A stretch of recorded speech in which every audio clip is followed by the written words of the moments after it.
అందరికీ తెలిసిన సమాచారమే మళ్ళీ ఒకసారి మీ దృష్టికి తీసుకొచ్చే ప్రయత్నం చేస్తున్నాం బ్రీఫ్‌గా. విశ్వం ఉన్నది. విశ్వంలో అనేక గ్రహాలు, నక్షత్రాలు, పాలపుంతలు అనేక రకాలైనటువంటివి ఉన్నాయి. ఉపగ్రహాలు ఉన్నాయి. ఇంకా చాలా ఉన్నాయి. సో, ప్రధానంగా మీకు ఫిగర్స్ చెప్తే ప్రయత్నం చేస్తాను ఈ వీడియోలో. ఈ భూమి మీద 7 ఖండాలున్నాయి. ఆసియా, ఐరోపా, ఆఫ్రికా, ఆస్ట్రేలియా, ఉత్తర అమెరికా, దక్షిణ అమెరికా, అంటార్కిటికా. అంటార్కిటికా ఖండంలో మంచుతో నిండి ఉంటుంది కాబట్టి ఎవరు కూడా అక్కడ జీవించడానికి ఆస్కారం లేదు. మహాసముద్రాలు 5 ఉన్నాయి. పసిఫిక్ మహాసముద్రం, హిందూ మహాసముద్రం, అరేబియా మహాసముద్రం, ఇట్లా 5 మహాసముద్రాలు ఉన్నాయి. మూడవది ప్రపంచవ్యాప్తంగా 195 దేశాలు, ఐక్యరాజ్యసమితిలో 193, ఇతర వాటికన్ సిటీ పాలిస్తేనే ఎన్రోల్మెంట్ చేసుకున్నాయి. ఆ విధంగా 195 దేశాలు ఉన్నాయి. అంటే 200 దేశాలకు పైగా ఉన్నాయి. ఆసియా దేశాలు 48 ఆసియా ఖండాలో ఉన్నాయి. ఆఫ్రికా ఖండంలో ఉన్నాయి 54 దేశాలు, యూరోప్ ఖండంలో ఉన్నాయి 44 దేశాలు, దక్షిణ అమెరికా ఖండాలో ఉన్నాయి 12 దేశాలు, ఉత్తర అమెరికా అంటే మన అమెరికా 23 దేశాలు ఉన్నాయి. ఓషియనియన్ దేశాలు 14 దేశాలు ఉన్నాయి.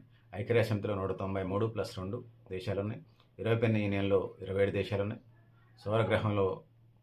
సౌర కుటుంబంలో 8 గ్రహాలు ఉన్నాయి. ప్లూటోని తీసేశారు కదా. ఇంద్రధనుస్సులో 7 రంగులు ఉంటాయి. లీప్ సంవత్సరంలో 366 రోజులు ఉంటాయి. సో, ప్రపంచంలో 24 ప్రామాణికాలు ఉన్నాయి గంటలకు సంబంధించి కొలమానం, ప్రపంచ కాలమానానికి సంబంధించి. ఒక సహస్రాబ్దం అంటే 1000 సంవత్సరాలు. యునైటెడ్ అరబ్ ఎమిరేట్స్కి సంబంధించినటువంటి దేశాల సంఖ్య 7, యుఎస్లో దేశాలు 50, యుఎస్ఏలో రాష్ట్రాలు 50, అమెరికాలో రాష్ట్రాల సంఖ్య 50, భారతదేశంలో రాష్ట్రాల సంఖ్య 28, కేంద్రపాలిత ప్రాంతాల సంఖ్య 9. సో, ఇది ఇన్ఫర్మేషన్గా భావించండి. పెద్దల మిత్రులారా, మీరు కూడా మీ అభిప్రాయాన్ని కామెంట్ బాక్స్లో తెలియజేస్తూ, నేను గరిడేపల్లి శిక్షణ నిర్లక్ష్యాలు.